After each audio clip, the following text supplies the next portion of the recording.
Supervisors. The digital IDP is an independent program and it is not linked with FPPS, although you do need a DOI email to access it.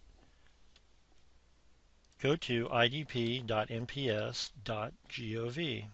In order for you to see your employees' IDP and approve them, and for them to see you in the drop-down list of supervisors, you need to set up an account and designate yourself as a supervisor.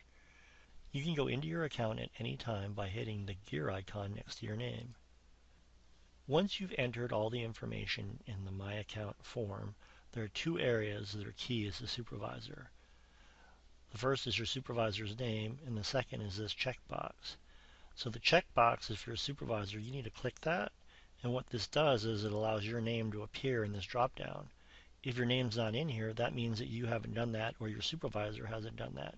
So this checkbox is a key to this drop-down. If your supervisor is not in this list, you can still go ahead and save it, but you're going to have to notify your supervisor to create an account. So if you can refresh this, you'll notice My Employees now appear. At this point, you can notify your employees that you are in the system and they can designate you as a supervisor.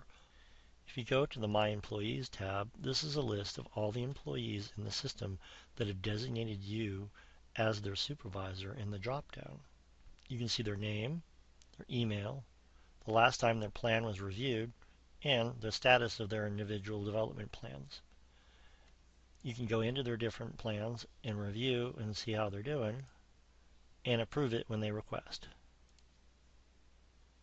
You may need to remind your employees to go ahead and designate you in the drop-down